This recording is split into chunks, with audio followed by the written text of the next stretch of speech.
to know that there is no way the Heat get past the second round if the ball is not in LeBron's hands. Okay, well, what if Chris Bosh comes back from injury? Do you trust him in the fourth quarter?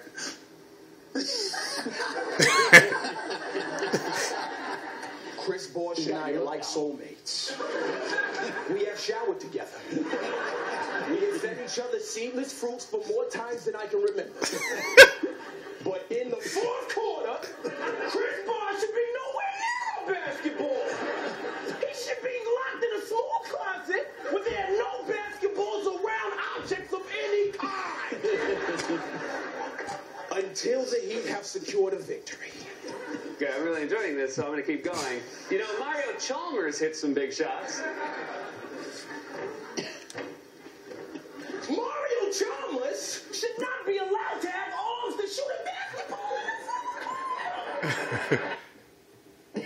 in the